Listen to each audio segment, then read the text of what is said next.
Hey, what's going on, everyone? Today's the 20th of June, 2023. We're going to talk about the SP500 today because Jerome Powell, I think, is supposed to speak. I mean, people are they're trying to say that he's going to crash the stock market. Yeah, I get it. But when you come in and look at the chart for what it is and don't allow people's influence on your actions, on how you view the markets, it's totally different. Yeah, I know you guys probably clicked on the video because you guys can see Jerome Powell and the title of how he's going to crash the market, but let's keep it real. Look at the chart. Does the market look bearish to you right now? Of course it doesn't. No, it's bullish. And imagine all the people on the first half of this year, 2023, of them telling you that this market is not through going lower. Yeah, all of the bears who have done continual content of saying that this stock market is going to crash and that we're going to enter a recession. Look at what really happened. That is why I don't pay attention to what they say or what they produce. I look at their actions on the charts.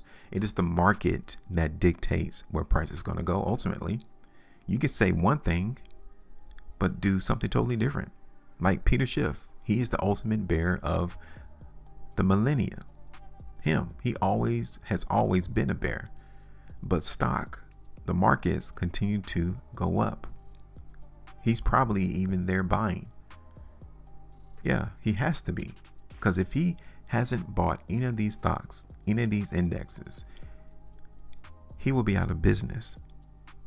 Because he's been on the wrong side of the market continually. So let's talk about this because I did a price prediction in the S&P 500. The latest one was on February the 14th. This price prediction that you guys can see on a weekly chart has been here since November the 14th, 2022. Yeah, I've been looking for the market in the SP500 to go higher since then. And here it is today. It's up there around 43.81. So, I mean, what? What do you expect? The chart already related this information to us. So, congratulations to those who was able to get 8.33% out the market right here on the week of June the 5th. It took that long. I don't like when price takes forever to hit these targets, but I have no control over that. Yeah, from November to June, it took the market in the S&P 500 literally just going from left to right, just consolidating to eventually to where it's now on the move higher. It took that long. So now you may be wondering, okay, if Jerome Powell is coming out today or whenever he talks, is he really going to push this stock down? Because the momentum is still here on the buyers. No doubt about it. Now, instead of us following this trend into the market in the S&P 500, we're going to follow it here. It's the first thing. Nothing has changed in terms of trend. Nothing. So, many people who were once bears have switched camp. Now, this is where I begin to be a little bit more leery, is when everyone thinks one direction. That's where you begin to say, all right, it's about time for me to contemplate the market to come down some, especially when those bears flip over to being bulls, because they can't take the pain of just seeing the S&P 500 continuing to go higher. Now, my intention for the S&P 500 is for it to come over here to these support and or resistance areas. Okay, that's where it is. So I'm going to do this when I'm looking at this area here first.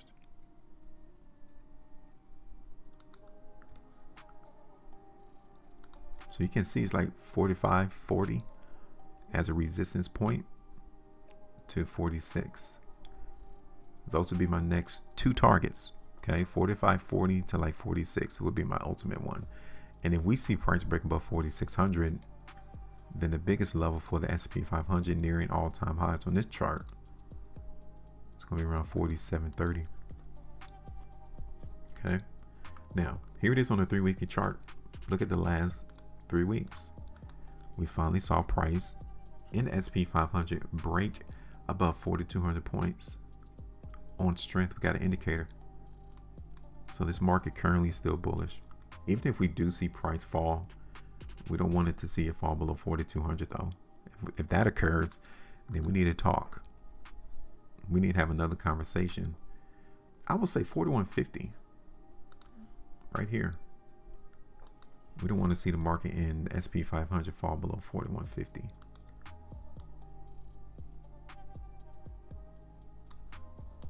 Okay, right there. So what I'm doing, I'm laying out the field as to what we want to allow happen. Currently, market is still bullish. Got it. Trending, got it. Support, got it. Right there around 4150. Sellers, where are they positioned? Right here. 4540. Second area will be 46. Third, all the way around 4725. Now, don't forget, it took us weeks for us to see the market in the SP500 hit our last price target.